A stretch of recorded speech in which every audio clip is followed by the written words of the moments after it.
for hosting, because we had a little glitch this morning, as you do, right? So we just go with the flow, and we're on Melissa's page. So today we are talking about passion and how it connects to your spiritual journey, as well as reviewing what lies on the other side of your 9 to 5. So this is such a hot topic right now, with many women feeling trapped in their corporate careers and longing for more in their life, but with no idea of how to make the change or who to talk to. And if you know already, I have a podcast, the Passionate Pioneer podcast, and Melissa and Marcia have been guests. And the podcast is doing really well, and it's really been inspiring and motivating for women to listen to other women's stories of how they did it and how they got out of the corporate world to follow their passion. So if you are new to me, hi, I'm Beth, and I empower women with the confidence to quit their corporate career, pursue their passion by taking small steps towards the life they've always dreamed of. So I'm joined today, obviously, by Melissa. Here she is, it's her page, and Marcia Gladwin. So these are two of my podcast interviewees who are following their passion and the wisdom of their souls. Welcome. Thank you for having us. So before we dive into the questions and this hot topic, can you introduce yourselves? Obviously, Melissa, this is your page. People will know you, but maybe there are friends of Marcia, friends of mine on here. Okay, well, I'm Melissa Amos, and I help people understand who they are, where they're going, so they can live a life of purpose and meaning, heal from the past and activate this future that they are, and this now that they have been born to live. Wow, that sounds great. I'm Marcia. I'm an intuitive body and energy coach. I work in women's prisons. I work with leading CEOs, entrepreneurs, a lot of the speakers that you've heard. I'm behind the scenes working with their energy, because often what can happen is that we can have a desire for passion or to heal, as Melissa was saying, or to be on a podcast, as Beth was saying, and we have energy imprints or blockages that get in the way of that. So we go, oh, I'm going to do this, and then sofa hits, or going to drink my crystal water. Oh, I'll have coffee. Not that there's wrong with any of those things. Exactly. I've done mine today as well. So it's kind of a superpower that we misunderstand, is that what our energy can do for us. It can get glossed over. So I'm really excited to be talking with Melissa, who I've seen her stuff, but we haven't met online. I feel like I'm in your front room, Melissa, in your Zoom room. And of course, Beth's a very dear friend of mine. We've traveled a lot together. So yeah, looking forward to it as I drink my tea. Fantastic, fantastic. So let's just start with passion, right? Because we're all passionate about something. We all have something that sparks an interest. Interesting that you talked about blocks, Marcia. We'll talk about that in a minute. Because I'd like to dive into that a little bit more. But passion. So how would you describe that? You see, for me, I would describe it as something like a calling, something you can't escape, something that just keeps repeating and repeating and repeating. And if you ignore it, it just gets really frustrating. It's something that it's bigger than you, bigger than me. It feels like a bigger life purpose, basically, and more of a meaning to life, something that you really, really want to do, and you can't stop thinking about it. Does that sound familiar to describe your passion? You know what, I think it can get that way, but I think that so many of us don't know even what our passion is, because we live in this world where we're kind of told what to do, and we're told what we should like, and we've got, bombarded, aren't we, like all day, every day, with adverts and with like courses and with like opinions and with like all the things. And so we can often get separated from what it is that drives us and that fuels us. So sometimes that passion can just be can manifest in things that we daydream about, or things that we used to do when we were a child, and then kind of put it aside because it was fun, or it was not worthy, or it was not, I don't know, accepted, or whatever it is. And we can often actually recognize it in other people. So some people might be sitting here watching this, or, you know, watching their favorite whoever, and think, oh, I really wish I could do that, or I really love that, or, you know, we choose to read certain books about certain subjects, or watch certain programs about certain subjects, or go and do things. And I think sometimes it can just be something that's quite hidden in us. However, there's an energy to it. It's not just, oh, I quite like to do that. There's an energy that's coming through that. It's like a pull, isn't it? It's a pull, isn't it? Yeah. And what I'd add to that, fantastic. I feel like we're tag teaming here, Melissa. Sometimes what can happen with our passion is it can masquerade as the thing that really annoys us. Right. So I teach in a women's prison, and one of the things that motivates me, which is a passion, is the poor education. So I'm working with a group at the moment that everybody's labeled challenging. Oh, your group's so challenging. I was off for 4 weeks, so somebody else started the group. Fantastic other teachers. And a lot of my ladies have got, you know, ADHD, lots of other behaviors, labels, all of this sort of stuff. So their educational journey has been painful. It's been scarred. It's, you know, the conversations that I have of, I can't do this, you don't understand. And so just by doing what I do, which is having a passion for education, I loved school, I love learning, but also unhooking what can stop people. So my passion is coming into that classroom, and at the end of the lesson, those women go, I've really learned something, and putting it into action. So for me, sometimes, you know, tagging on with what Melissa said, it can be hidden, it can be very clear in you. Bodywork's been a passion of mine since I was 14. Anybody that comes anywhere near me, that's it, I'm in. I want to be touching. But also that sometimes passion can be a quiet whisper. So it can be the things that annoy you. So for me, you know, seeing people really struggle, I've got friends of mine going through divorce and lots of issues, and they've not been shown how to manage their energy. So it's a lot harder for them. So for me, my passion about, as Beth knows, getting your voice out there in the world, of being healthy, and I'm mid 55, how healthy I am, what I'm doing. So for me, I absolutely agree what the others have said. There's something you can't ignore about your passion. It's something you love doing. You can get lost in for hours, mine with crochet. But also for me, some of the things for me about my passion is that bit that goes, if they just did that differently, or they just, and that sometimes is a real light for me, that's where the fire that keeps my passion going, not the critique, not that, aren't they so stupid, but it's, for me, passion is about where the flames keep coming up as well.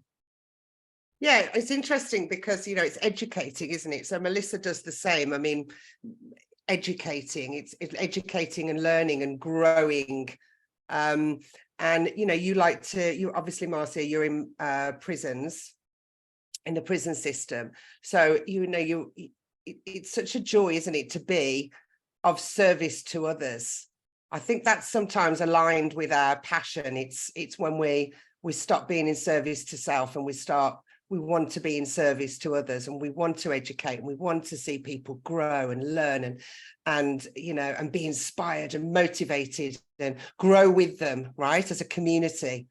And I think as a world, excuse me, as a world, we're moving into that, aren't we? We're moving into that, out of service to self and into service of others. We're seeing more communities come together. Yeah. And I'm sure that, you know, that's a big part for you, isn't it, Marcia, in the prison systems, is that you've created this, you know, this community system. And Melissa's done the same. Melissa's got a community, Soul Speak, which is amazing. And I think, you know, the power of, as you said, community. So as I say, I work in many different fields, prisons part-time, you know, working with thought leaders and, you know, other people as well.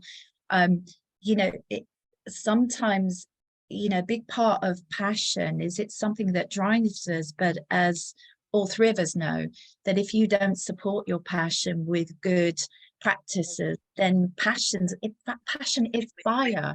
So it needs to get ignited, it needs to get sustained, but also if you're not careful, you can burn out or it can go wild. So those of us that are, you know, creating millions of ideas, it's like, how do I take that one and keep going forward? So, you know, the dance with passion for me is such a personal one for each one of us. And also when people throw in the word purpose, it's passion and purpose is the same thing. What is it? What is it?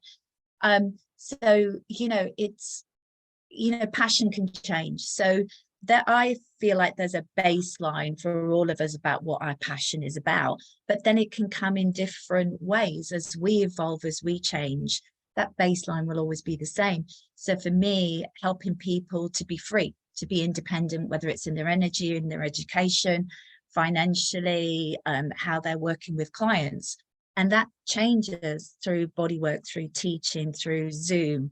You know, I've been working, you know, over an internet for 20 years or something, so that our passion can evolve and change. And there's a consistency to that. And as Melissa was saying, it's an intimate journey. You know, finding what our passion is takes commitment. It's like any relationship. It's like, you know, my flowers, my plants, if I don't water them, they're going to die, you know, even the, you know, the kind of desert ones.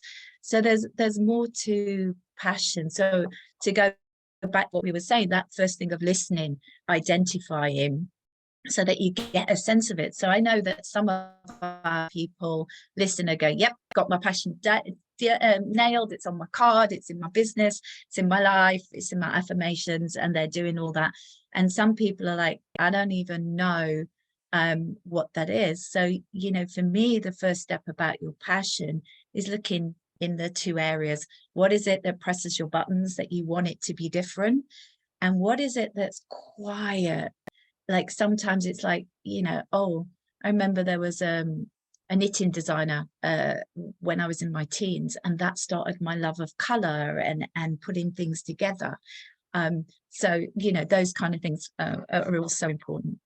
Yeah, Melissa, I'm sure you've got lots of things to add to that.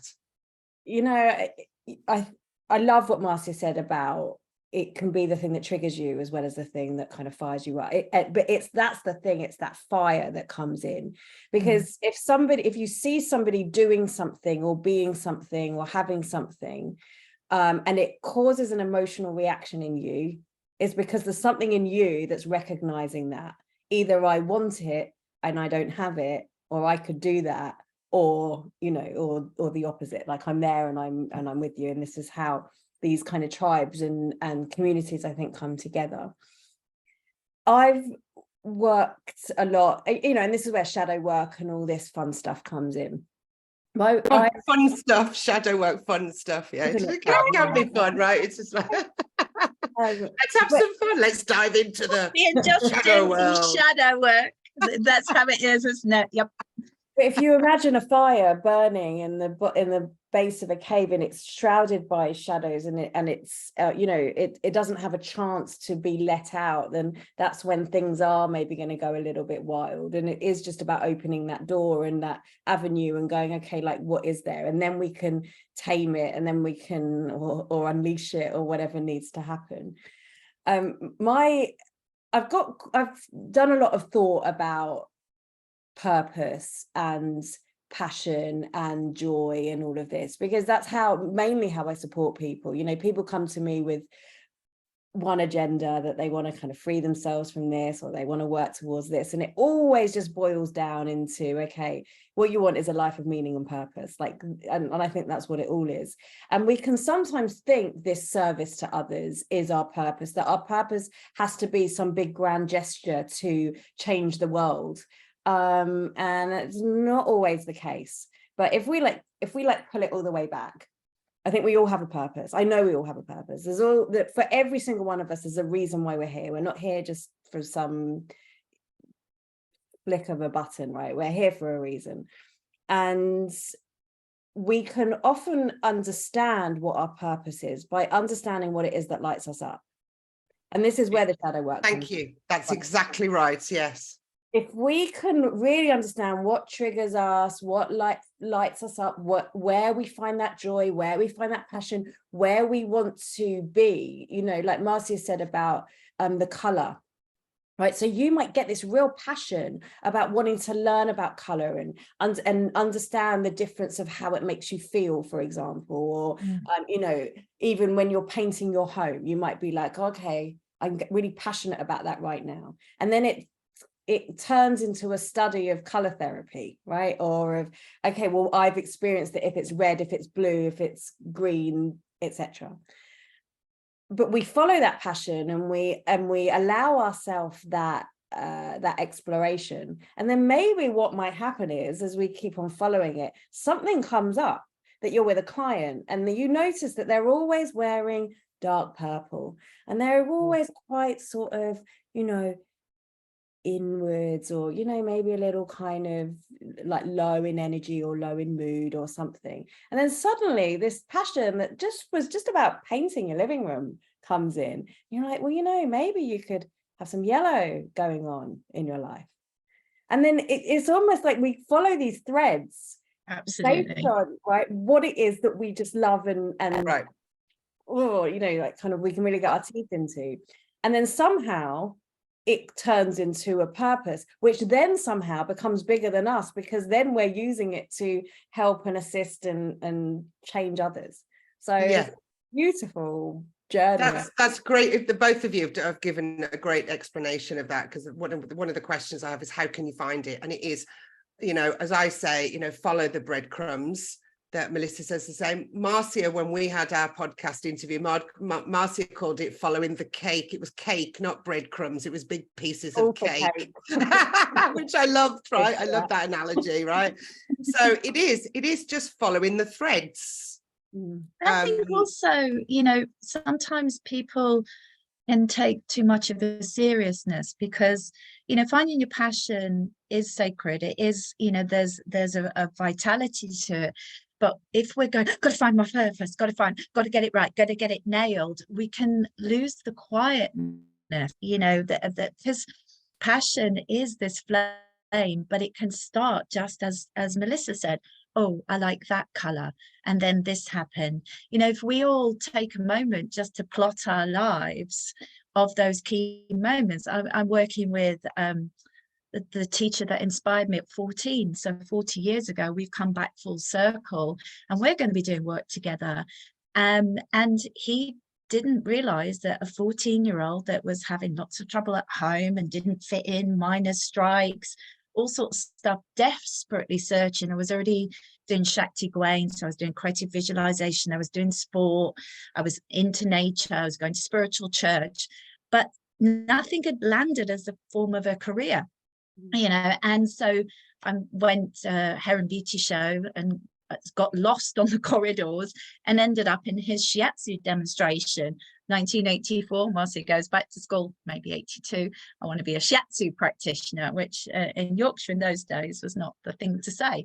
But then that sent me off on a trajectory of going to college to study hair and beauty, which is what I still teach, with a college that did alternative things. So the steps, the bridge, you know, and so with your purpose and your passion, just taking that first thing. So what bugs me is, and what calls me, what won't go quiet in me, you know, and just exploring those things, you know, and with paper, with art, with people, because it's more obvious than you think. And sometimes it's really good to have a really good conversation. Beth and I did this about your podcast. You know, it's like, you know, I said to Beth, your voice is really important. Get your voice out there. And then, you know, Beth followed that through, and look at what's happened. So Beth and I met 2 years ago on a course. Then she came on my New Year's call. I said, it's about your voice. She went away, took that further. The podcast that's come out is amazing. And then here we are on this Sunday afternoon. Yeah. So had I just gone, no, I can't be bothered to turn up on that New Year's call. My passion, I love New Year's calls, setting up my year, setting up people walking through their year, with a different insight, the magic that's what lights me up. Any problem you've got where I can come in with energy and get it to be supporting you, anything you throw at me. It was it was funny because when we did that New Year's thing, before we did the New Year's call, I was like, okay, I've got to get how do I get my voice out there? And podcast didn't even occur to me, right? How do I get my voice out there? How do I get my voice out there? And then I had this meeting with Marcia. There was a group of us. It was really lovely, setting intentions for this year. And then shortly after that, I connected with someone else on Facebook and we talked about my social media, and we talked about what I wanted to do. And she said, oh, you just need to start a podcast. So it kind of like, it just followed.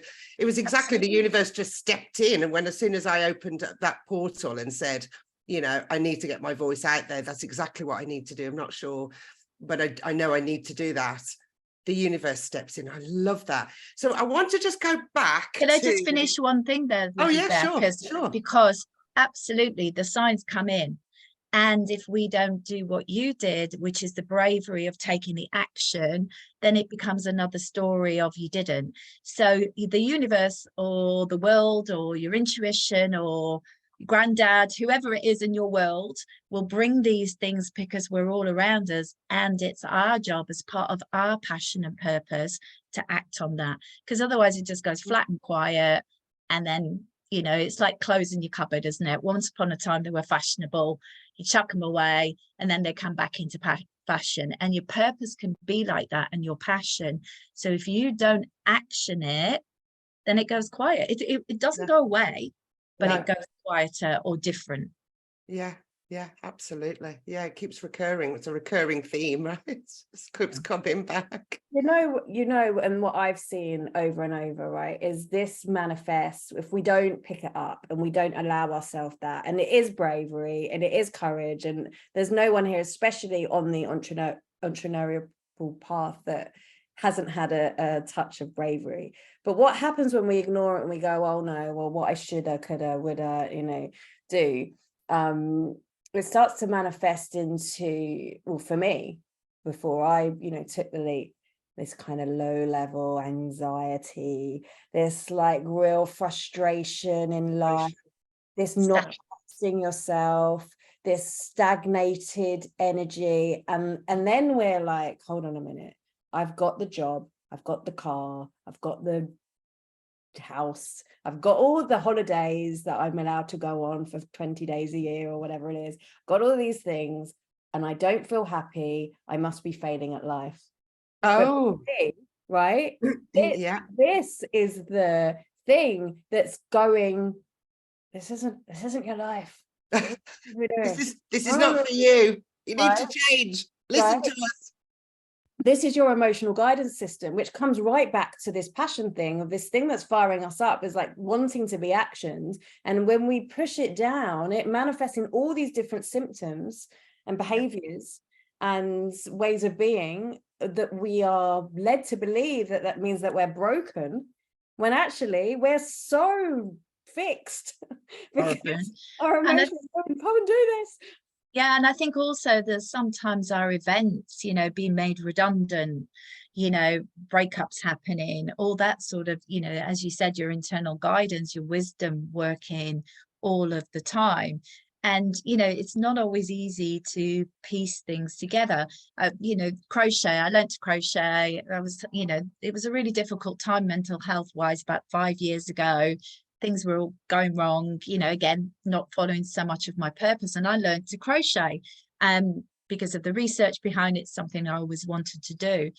And, you know, fast forward 7 years, and what I do is part of my creations are bringing together everything about me. So it's the color of the crochet. I make them with ancestry. So I make them baby blankets for chemo, all sorts of things. And I'm bringing energy in there, Reiki in there, energy clearing. I'm bringing in my mediumship of ancestors, of colors, of memorial. I'm bringing in my sacred work of the mandalas I build. Each square has a meaning, has a story. And it's not mine, it comes through me. And then not only, you know, so the bottom line, beautiful, gorgeous, blankets that last forever. And then the legacy of those, you know, that they're given to babies who then use them as their dolly blankets, and then they get given on, or baby, you know, kids that are sick, oh, I want Marcia's blanket. Now that started by a calling for something for me, to soothe me, to something pouring out of me, and it's evolved along the way. And so often with passion and purpose, gifts and talents, I'm going to put them all in one lovely bouquet. It's the thing that we do that can seem quite effortless to us, but other people either go, oh my God, how did you make that cake? Or they kind of, there's a wonder in it, and we just go, oh, I just crocheted this, I made this, and they're like socks knocked off. Because so, I think, let me just say it, I think it's you said bringing in this, bringing in joy, isn't it? Yeah, it's all the absolutely bringing in the joy, and it's doing what you really love to do, which just feels effortless, and then all your love and your gifts and talents, you know, go into that, and it does come back to joy. It literally does come back to joy. But it's so easy to miss, because crochet for me wasn't easy at the beginning because I was learning, but it's natural. You know, it's like body work. I fixed somebody's arm like when we were at salsa in like, I don't know, 25 seconds or something. It's so natural because I've done the tacit skills of building all the skills, but it's just something in me that oozes out. Talking about passion, when I go dancing, I'm often fixing people because passion doesn't go away. But another sign, so we've talked about triggers sometimes are the signs. What we love that we spend endless hours doing, as Melissa said, what we see others do that calls us, but also often it's something that we do so naturally that, and other people go, oh my God, and we go, oh, well, that's not passion because I just enjoy making cakes. Yeah, but look at what happens when people eat that cake. I'm on a cake day, obviously. Follow the pieces of cake, isn't it, Marcia? It's not the breadcrumbs. Any cake people want to sponsor Marcia Gladwin, send it this way. Follow the cake. Yeah. So let's just pull that together, because it's how is your passion connected and linked to your spiritual journey. Well, I think we go back to basics, don't we? And you've just said, Marcia, and also Melissa has talked about, you know, it's the little things. It's totally the little things. And, you know, people say, oh, your spiritual journey, it gets all that, you know, sometimes negative connotations like God, the word God, and, you know, it's sort of, it's kind of negative in the collective conscious, let's just say. So I want to bring that back to you, Melissa, to, you know, how that is connected and sort of bringing it back to the basics of joy and gratitude. Okay, so how deep do we go? You know, well, yeah. Take us down the rabbit hole. No, I'm just joking. Okay, we have a whole range of emotions as the beautiful human beings that we are, and I fully believe none of them are bad, none of them are, well, they're all good, none of them are bad. That's what I'm saying. None of them are bad. They are this guidance system to help us. Now, I just want to link in at this point. Aren't we funny, right? That when we have joy, laughter, excitement, what do? It comes in, it moves through us, it goes, and then we're back. We're really good at that.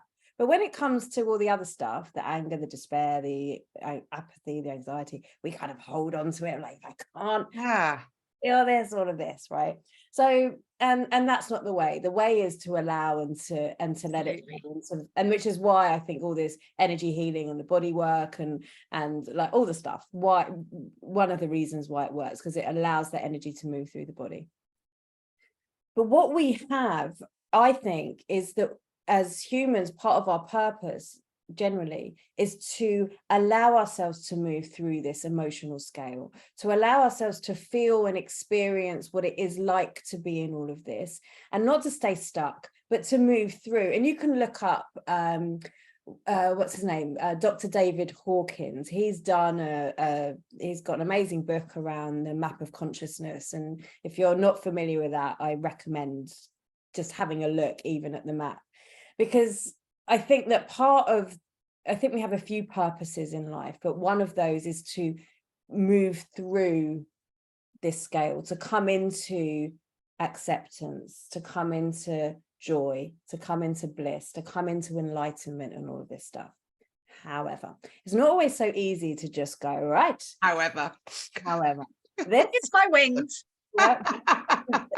This is if I'm moving towards my purpose, it means that I have to be there at bliss and enlightenment, and I'm not allowed to feel it, because that's not the point. We can't get there necessarily. Like Marcia shared that she started crochet when things were really tough and really hard, and you were down in that emotional scale, maybe in, you know, the apathy or the depression, or, you know, or these kind of heavier feelings that we have, and we found a tool to move through. You know, for me it was other things, but we find this tool to help us move through. And then as we're moving through, we start to understand that, okay, well, maybe I can use this to help myself and to help other people.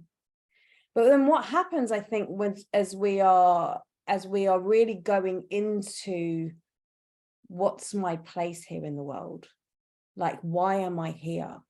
That's an enormous question, isn't it? It's quite a scary one for most people, because they're like, oh, why am I here? And then it's overwhelming, right? The feeling. Well, I can give you I have asked this question many a time. So one of the things I do is I work in the Akashic records, which are your soul's library, and they hold everything that we've ever thought, said, done, you know, the past lives and all of this. And as I go in and I delve through that, you can often see this thread that is leading us to purpose. And if I've got a big question, that's where I go. I'm like, right, I'm going to go in there, I'm going to ask the question, I'm going to see what wisdom drops in. And actually it's quite simple. One of our purposes is to allow ourselves to move through this scale. For some, it will be going from here to here. For some, it will be going from here to here. For some, it will be going from here to here. Like, and it doesn't matter. Like, we're going to move, and we'll probably reincarnate, and we'll have chance to move through all of this again. God willing. It's just about raising your vibration, though. When you talk about that, it's your vibration, isn't it? Exactly. We're raising our vibration, our emotional experiences, our thoughts, our body, how we live, how we respond to the world, because it's all vibration. And for some of us, it will just be finding that tool or that knowing of moving up through. So that's kind of purpose number one. Purpose number two is knowing yourself. This is all this stuff we were speaking about at the beginning of this conversation. What lights me up? What am I here to heal? What stories do I tell myself that aren't really true and that maybe I can find others? This is knowing self. Know thyself in all different ways. And this is I think often this spiritual journey for many of us who are, you know, awakening, that's the work, I think, for a lot of us. Self-awareness? Self-awareness, absolutely. Understanding, you know, there's this whole thing which probably needs to come into this conversation about the high vibe tribe and all of this. And I get it. And I do get it, because if that's our purpose, we're like, well, I just need to be up here, but it's not really sustainable. It's not. That's not realistic either, because everybody has a bad day, let's face it. You know, we can't always stay up here and right. But maybe as we work through all of these things, it's not about jumping, it's the moving through. Yes, exactly. Yeah. Where you become more self-aware, and then you're like, oh, is it really such a bad day? I'm not so sure. Right? I think you're self-aware. And I think also, just to butt in a little bit, Melissa, what you're saying is fantastic. I absolutely agree with all of it. You know, sometimes what can be a motivator for people is their darkness, is their pain, is what's going on in their life. But also, you know, when we're doing all these high vibe things, that they're all great. Absolutely agree. I work in Akashic Records too. I work like lots of other places. For me, the bottom line that I found in my personal journey is coming back to my body. So for me, the body awareness that I have, you know, dancing, walking barefoot, touching my own body. So when I can find that my emotions are not moving through, absolutely agree with whatever Melissa was saying. It's quite funny with anger. You know, if I've got diarrhea or vomiting, I don't just say, oh, I'm really sorry, I don't want to be rude, I'm gonna just hold this in, I won't go to the toilet. We're like out, gone, or blurt everywhere. And often what I see with emotions is they are supposed to change through naturally, like an upset stomach or you know, those kind of things. And we can stop it because we want to be polite or loved or this. And then it gets suppressed down, which makes more noise and you can't hear your passion and purpose. But if we can be in our body, and people will often think they have to be good at being in their body. It doesn't matter what you look like doing Qigong or Tai Chi or body work or being in nature. You know, you see me sometimes in nature. I'm lucky I've got a 100-year-old rhododendron. I was in there the other day, like in tears, like, you know, like all of the stuff. But when we come back to our own bodies, so even just gently stroking ourselves, tapping, whether you do EFT, but in our hips and in our, you know, body, particularly as a woman, the more that we're connected to our ovaries, our womb, whether we've still got them or not, or hips, then that allows us to do the deeper work. So yeah, I can feel from Melissa, she's quite embodied, so she's not talked about it so much, but I can feel it. So when we're doing our shadow work, when we're doing our purpose work, if we can be in our bodies as much as we can to then have that, it's kind of like, you know, we've all seen the balloons flying across where someone's let go. So, you know, we're in a physical body as well. So making sure that you're maintaining that. So, you know, sometimes in the prison, that's a lot of what I'm doing. You know, it's like, okay, let's breathe, let's walk, let's move, let's do diaphragm stretches. So in with what Melissa was saying as well, know thyself and finding your purpose and allowing yourself to move through. And within that, there's a physical element, your food, your water, your dance, your prayer, your reading, your art, all of those things that give us a constraint that allows us to get even higher. Because sometimes if you get too high vibe and you're not aware of yourself and who you are and where you are, you can't find it. I've just been working with, you know, an energy healer who works multidimensionally, all sorts of things, and having a sense of that person, of their own body to help them is really key as well. And I'm ready to see what you say next, Melissa, because I'm loving it. I feel like I'm learning as well as sharing. Like, great. I love that. Inspiring. Can I, before you answer that, Melissa, can I just say, can you see any comments? I just wanted to say thank you for everybody that's joined. I can. People are sharing some of their passions. Donna Ann, who makes the best, who sources the best tea in the world. She says she's favorite tea. Lee, who is here, I know he does a lot of work on passion. So this is a perfect conversation. Actually, you and Lee should probably like hook up. Have a conversation. Yeah. Not in that way, Lee. You should have a conversation because I think you'd work well together. Okay. So I want to say this, right? Yeah. I'm talking about vibration, but the body is this emotional guidance system. The body is the key. And I know for me, like when I first started, when I learned Reiki, in 2008, and I was like, oh, there's this world up here, and I'm just going to be up here, and I love it. Yeah. I love it up here. And it took a real toll on my body. You know, I got heavier, discomforts came up, and I'm like, oh, I'm just going to Reiki it away and hope it. And this is all this bypassing stuff. And it's since I'd have a daily yoga practice and I do the tapping, and I understand that our body is our vehicle, right? It's not who I am, but it's the messenger, it's the vehicle, it's the vessel. The transport, isn't it? Exactly, it's everything, but it's not all of me, it's part of me. My emotions aren't all of me, it's part of me, and we can get hooked into these things. And so for me, it's like, well, how do we bring this all together so that we can vibe higher, right? Right. Because it's like, if I just exercise my left bingo wing and not my right, there's going to be problems.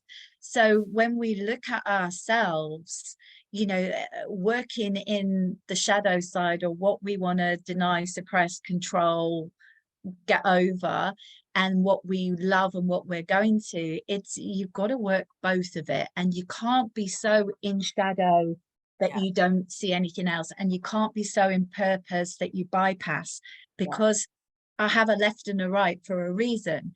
And so, you know, it's like my creativity. So for me, creativity is a baseline. Now, had you asked me as a child if creativity was big for me, absolutely not. I didn't like art, I didn't like this. But creativity, you know, I was building dens, I was fixing problems, I was out in nature, I was working with the rangers. So when people ask that question of what did you want to be when you were little, I have no idea. I don't remember really. But what I was doing when I went back to where I grew up recently, I remember that we were out with the rangers digging the water. Everybody had a place in the community, even as a little 3-4-year-old. So the things that still light me up: community, service, problem solving, nature, seeing a job done, working with people, working with animals, all of that is still in me. And I laid down on the soil and I cried, because I missed some of my childhood home, and I missed some of the simplicity. And so the grief that was coming up, that was unresolved, you know, I've just been learning some new techniques, IEMT, about eye movements, and some of the memories that are coming up that are linked to things in my life now. We have to do both. So we have to delve, but the key, you know, it's like being a gymnast, which I also loved. It's like, if you're too much in the dark and the heavy and the gotta solve it, there's something wrong with me, whatever, you don't get to be in the light, and vice versa. So can I just jump in there, because we are on Melissa's page, and obviously, you know, her audience knows about shadow work. And, you know, can we just touch on shadow work? I don't want to go down a rabbit hole, but I just want to give some sort of a little explanation, if that's okay, Marcia. I'm going to ask Melissa. Of course, just to touch on shadow work, because she was the one that brought it up. And, you know, just to, you know, to give us an overall view, what is shadow work? Because for most people, they're like, what the hell is that? I don't know. So if you think about what a shadow is, like in physical reality, what is a shadow? It's where the light doesn't hit. And so shadow work is allowing us to open up to those parts of us that are in the dark. Yeah, things that we deny about ourselves, that we don't recognize about ourselves, that we haven't unleashed in ourselves. I think we often think that it's the bad stuff, or the thing that makes me angry, or the thing that I would never tell anyone about, or, you know, the thing that I do behind closed doors. It is all of those things, but that can also be, I sing in the shower. I sing, and I sing so well in the shower, but somebody asked me on karaoke, I'll be like, no, I'm not doing that. Or, you know, especially in the spiritual communities, it can be this thing about woo, right? Like, oh, I better not say about that, or you know, so it's broad, and it's a term that was coined by Carl Jung, and he said 90% of your shadow is gold. And what he means by that is this fire, this thing, that we have, this passion, or this thing inside us that we don't allow other people to see, or we don't allow even us to see, often contains the very thing that's going to lead us to this passion, purpose. I think maybe that's why it's very scary, isn't it? Of course. Because one of my questions were, what was your biggest fear of following your passion? And I think that's what it is. It's just that, because it's that side of you that you don't want to show to anybody. So it takes a lot of courage, bravery, and, you know, self-admission and inner work, inner healing, you know, to be able to talk about it even, and follow it, and then not care really what other people say, because it's not about other people, it's about your journey, right?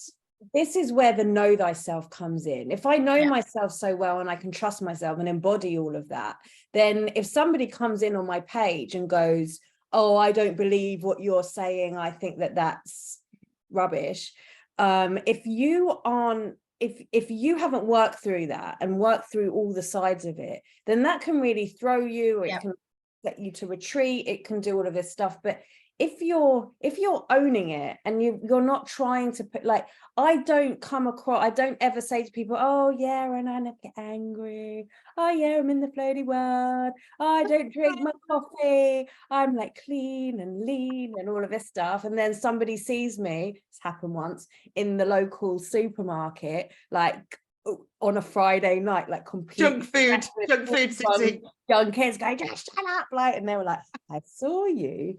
And like someone that came to all my like meditation groups who has this vision of me of being like this, and she was like, I saw you in Morrison's on Friday night, and I was like, oh no, right? But it's things like that you, especially on the entrepreneurial journey, and especially now with being online, and you know, we start to become these public figures. It's like, okay, like, can I trust myself? Can I own everything that's about me? Can I own up to the things that you know, may be perceived as flaws?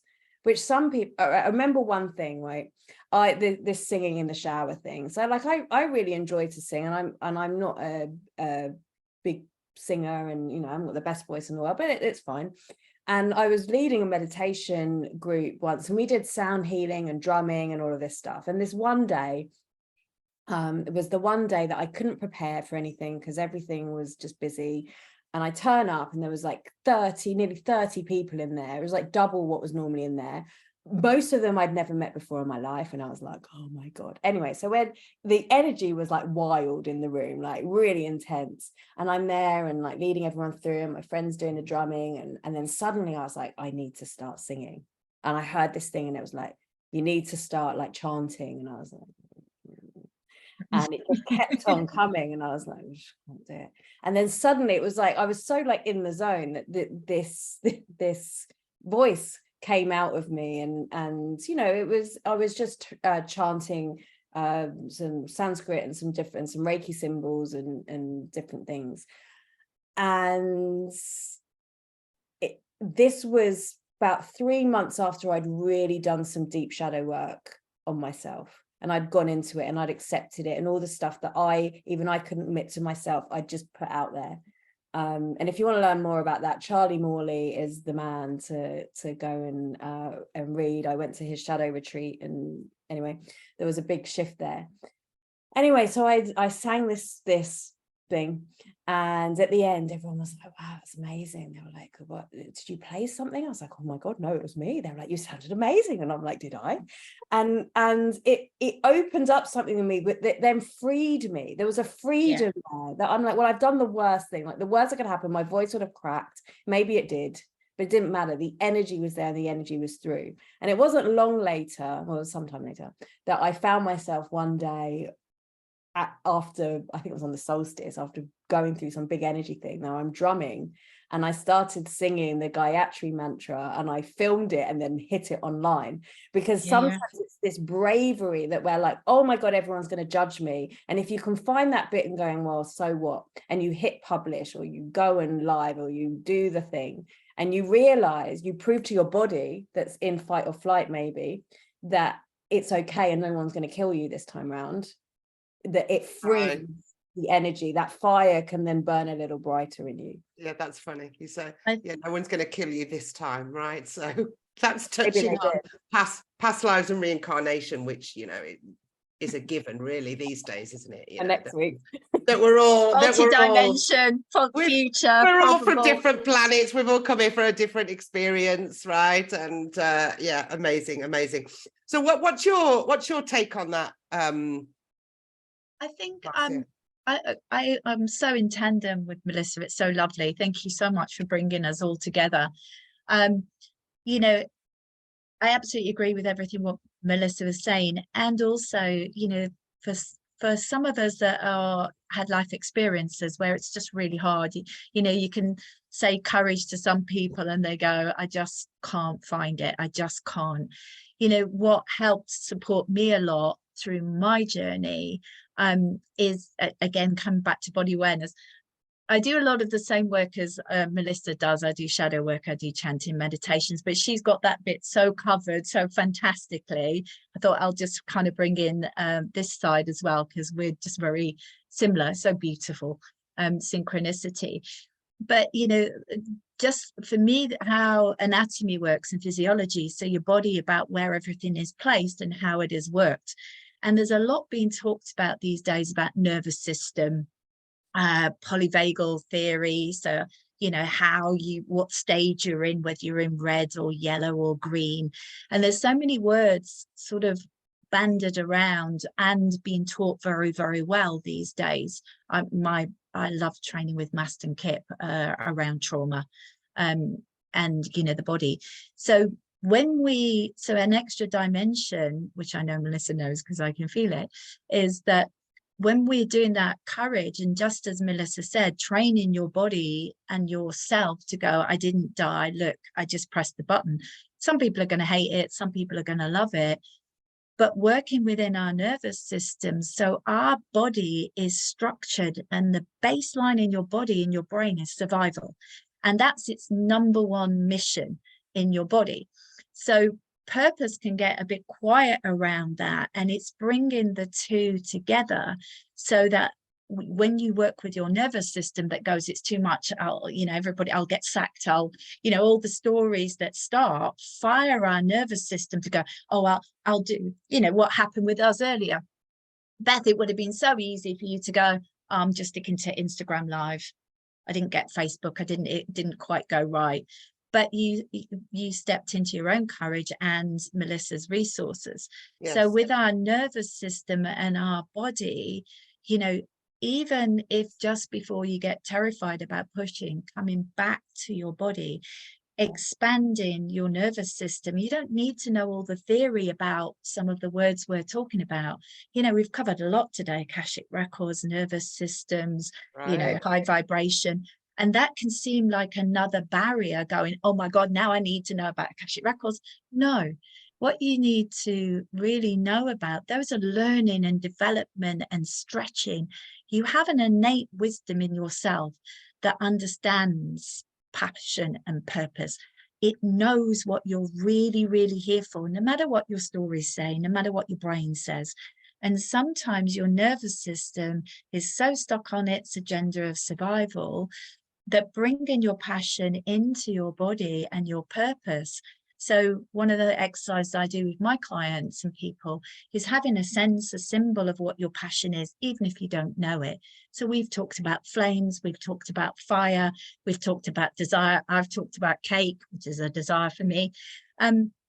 Simply getting a simple symbol of your passion, color, smell, sound, taste, image, and not judging it, and then introducing that to your nervous system. So you can all try this now while you're online, just what is your symbol for your passion, and then have an image of that and start showing that to your body, to your brain, to your cells, to your nervous system, because they speak different languages. And so, it's not, so if your brain and your body is on, got to survive, I know I want to be an entrepreneur, but I've still got to make the money, I've got to do this, I've got to do that. And your passion's going, yeah, well, self-care and high vibe is actually about reading a book today and being on this, Facebook Live. And So just the simplicity of bringing that energy in, bringing the two worlds together, and not even mediation, because I don't think they necessarily need that, but having them beginning to dance together. If you think about fusions that work, different fusions of dance, one of my favorite ones was Shirley Bassey, who's now dead, but like an old type singer, and she was performing with Dizzy Rascal, who was grime, and it was the best fusion. If we think about Lady Gaga and Tony Benn, if we think about the food fusions, who would have put chocolate and chili together?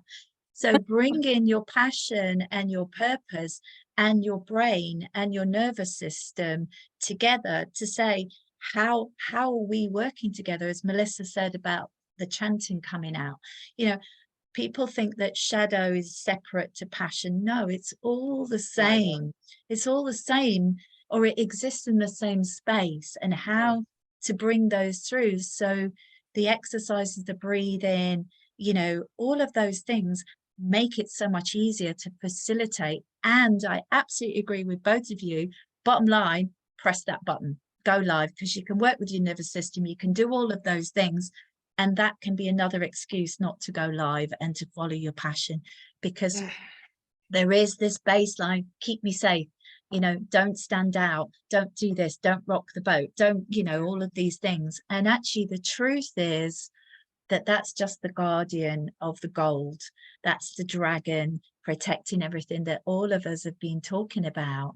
So just having that come forward. So I kind of do symbols of passion and purpose coming to your nervous system, and then your body coming forward and having them intertwine. So even if you intertwine your hands, your arms, anything where you're bringing, you know, another one that I love to do is my passion and purpose. I put my arms around it and I bring it in.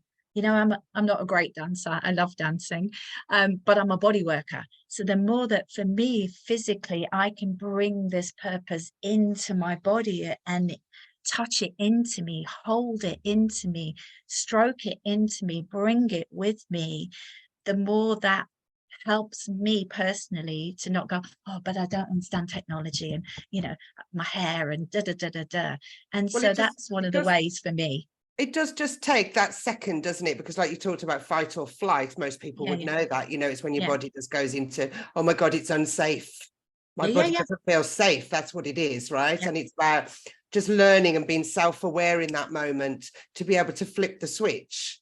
And it just without bypassing. Exactly. And it just takes time to learn that, to integrate and say, well, okay, well, what's the worst that can happen? What's going to happen here?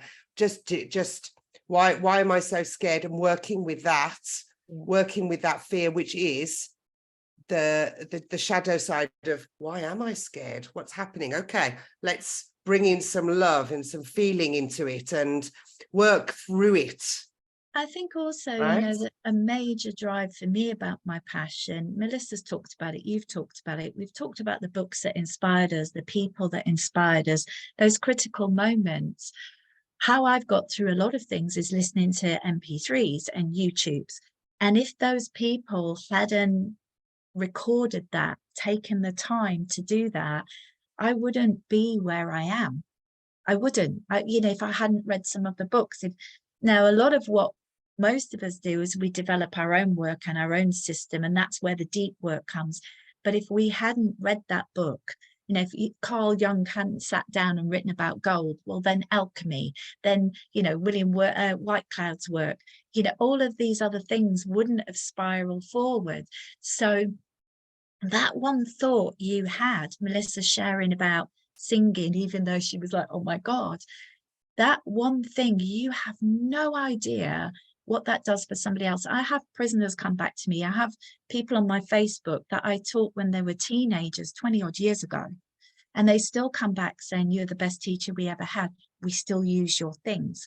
And so the smallest of things about passion and purpose, talking to somebody in the cake shop, the coffee shop, you don't know what your passion, because it's oozing out of you, whether it's leaking out of you or oozing out of you. It's as much as my heart, you know, when my heart's gone, you know, I'm dead. Same with my passion, it's oozing out. So taking the time to share what's current for you, what's lighting you up today. It doesn't matter if it doesn't light you up next week, but it doesn't matter. But just having that will help so many other people. You don't need to, you know, it's lovely having a website and all of those things, fantastic and necessary in lots of ways. And people might not remember your website, but they will remember the MP3 they listened to. They'll remember Melissa's meditation.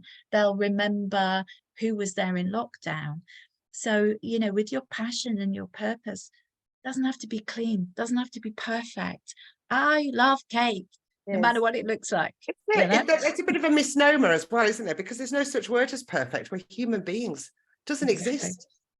It does not exist, right? So what does it say? Practice makes perfect. I'm sorry, what a lot of BS that is. Because it doesn't. Practice makes improvement. We're not perfect. done is better than perfect. And as you said, just press the button. Yep. Right, just press the button, just do it. If you want to do something, work through that feeling and just do it regardless. Do it, as another lady on my podcast said, just do it with your knees knocking. Yeah. do it anyway. Just go for it and do it, because knocking. what's the worst that can happen, right? They can't shoot us these days, or not easily. No, exactly. You're not going to get burnt at the stake, right? So just do it. I often say to people, the magic is where the fear lies, and that's kind of where it is, right?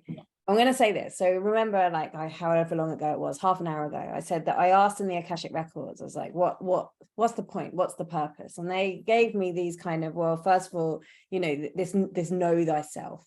Who are you? What is it that lights you and fires you up? And then it's this learning of how we listen to that, how we take that action when it truly is fear because our intuition is saying, no, this isn't safe, and it really isn't safe.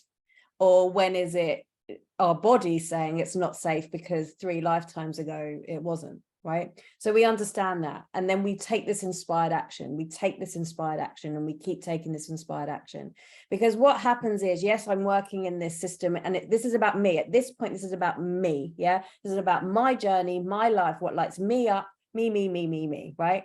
But then something happens, right, as we take this inspired action. And this is how they showed it to me. It's like there's this giant web. There's this huge web, and I'm just one little ball on the end of this web. And I receive an inspiration of some description, whatever it is. Write this. I've just written a book, right? And it was like, write this book, and it wasn't leaving me alone.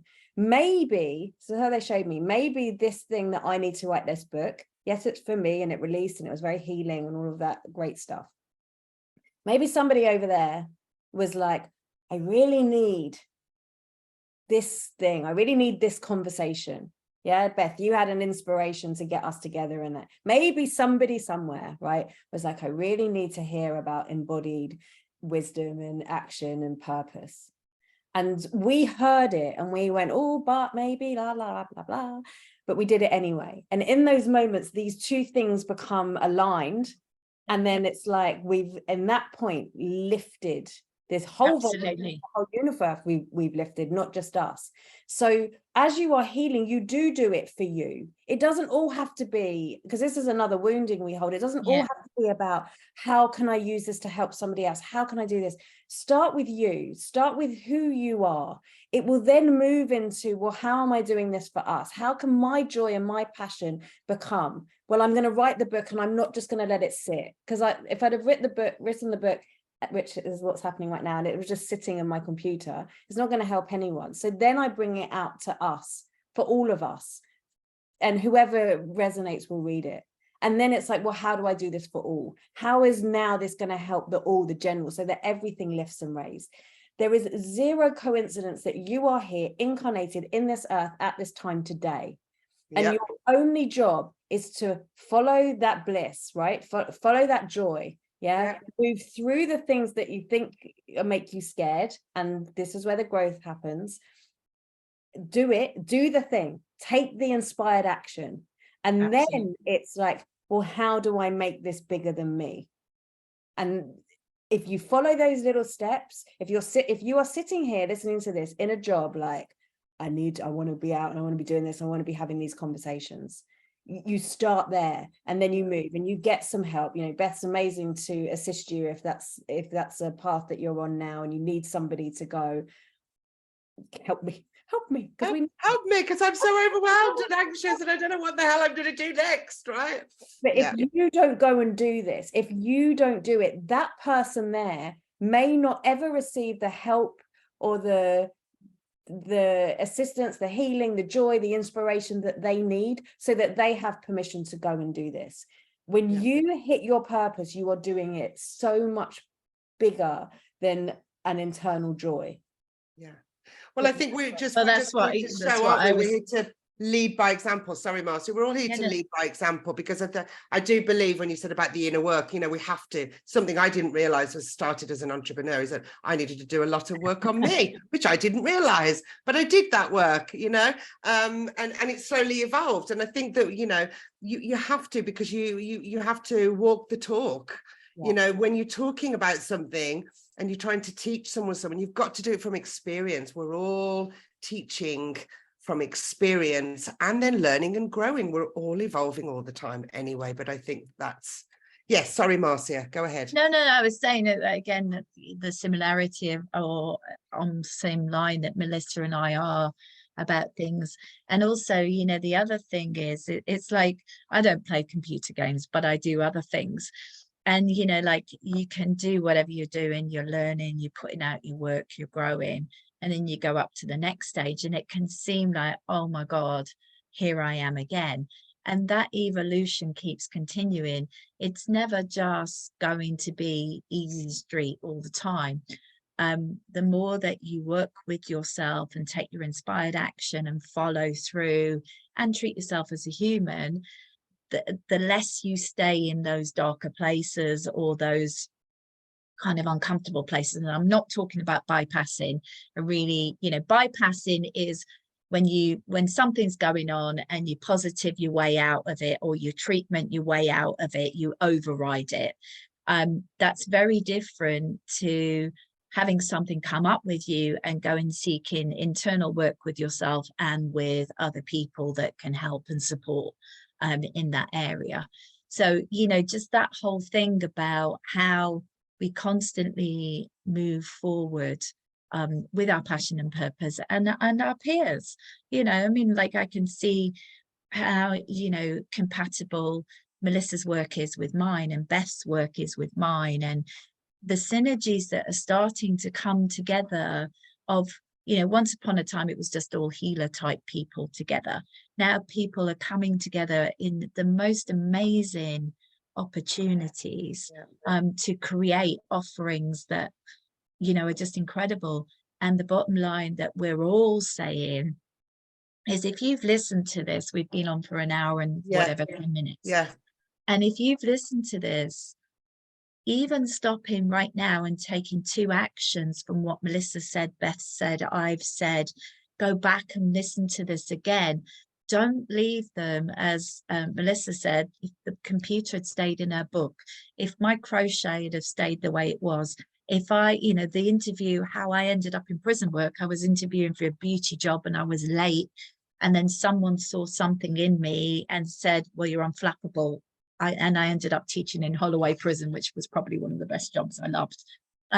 So, you know, don't let any experience that you have just be something that stays on your coffee table or as an idea, because just as we've all been saying, the paying forward, but also the paying for yourself of evolution, but also it's fabulous to be sharing this stuff. So, you know, taking the time. So what's one action, inspired action, that's been in your ear? You know, because I've got some that I'm sitting there going, oh, okay, that's why I'm going to look at premises for teaching today in London. I've been putting it off. Earlier it was like, oh, I don't want to go into London, but it's loud for me, so I'm following through. So that's what I'd say to our listeners today. Those of you that want to get out of corporate work, 9 to 5, you know, Beth is fantastic at not going, just leave it. You know, she's got stages, she's got forms you can fill in, there's support, there's Melissa's stuff, there's my stuff, there's so much available for you, and you will do yourself a disservice if you just go, oh, that was a nice Instagram, Facebook, whatever, but I can't do that. Yes, you can, because we've all been where you are, and we're there every day with different things. Melissa was sharing of highly successful. She still has the doubts and fears. So do I. You know, so it's also about, you know, what's that one thing, and managing the moment, because, you know, being where I was at 14, I could not have imagined the career I've got at 55. But at 14, I followed the passion for shiatsu. Then I went to college, and then. And so it's, you know, it takes less energy to take the inspired action, although it feels like more. It takes more energy to suppress and go, no, I can't do that, I'm not big enough. There's more energy in clamping down a tsunami than there is in letting that rise. Really, I agree. The resistance, right? I agree. That's lovely words to leave for today. And Melissa, would you like to end with any words of wisdom? Wise words from Melissa. I've loved this conversation, and I think, you know, we all do something similar. Everyone, you know, if you're listening to us, you know, Beth, Marcia and I, we all do something similar, but we do them in very different ways. And maybe you've got something, definitely you've got something in you that it might not be as a coach, as a mentor, as a healer, as a like it doesn't matter, but there's something in you that is here to be expressed in whatever way it is. It doesn't have to change the whole world, but maybe what you do will change the world for one person. And who knows what then that one person, who knows that one of the people that Marcia taught, even if it was just that one person, might have become the next creator of, you know, whatever technology is. Like you don't know. The only thing you can do for yourself is, well, one of the things you can do for yourself, know thyself. Begin to listen, whether that's through meditation, dance, body practices, mental, whatever it is, like coaching, whatever it is. Find out what it is that's going on inside. And then ask yourself every day, what inspired action can I take?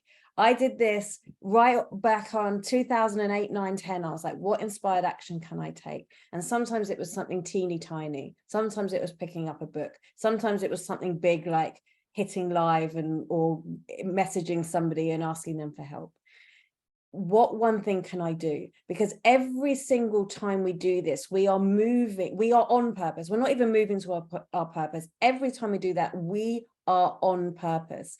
Yeah. And the more you can turn up that inner voice, that inner teacher, through your body, through your intuition, through your cards, if that's what you want to do, or through your meditation or your channeling practice or whatever it is, the more that you do this, the more in flow you will be. And the more in flow you will be, the more energy that you will have. And the more energy you have, the more you will do. And it will just keep on compounding. But it's got to start. It's got to start. And so just do something for you, however big or small. I would also add one little bit to that, which Melissa's already expressed as well, and so has Beth, that as you are doing your moving forward and creating ripples and energy, that sometimes is enough to get somebody else in the water. Like just you moving, even your body, or having the thought and intention, you know. So it's not even like you have to necessarily think about how do I serve. You doing you, moving forward, creates ripples, you know, like birds swan in behind each other, don't they? And then they swap leads. Fish come together, fish hide when the sharks come, you know. So it can be as wonderful as going, today I'm smiling at people, or today I'm saying check out that Facebook. And so, you know, just you being you has so much impact. You know, even sharing that it's tough today, that can help somebody else help you or get their ripples going, you know. The world needs you as you are, not as some version of somebody else. Fantastic. Absolutely. Love it. Thank you. Absolutely. For bringing us all together. Yeah, thank you. I've loved it. So lovely to meet you, Melissa. Thank you.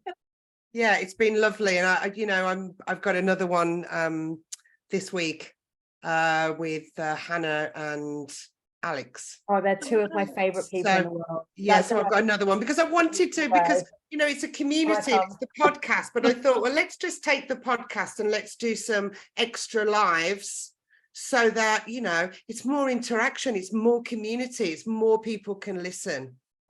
Amazing. Right? And I love that. So thank you so much for hosting this on your page today, Melissa, and thank you everyone who joined and shared stories, commented, liked. Thank you. Thank you. Bye, everyone. Bye. Bye.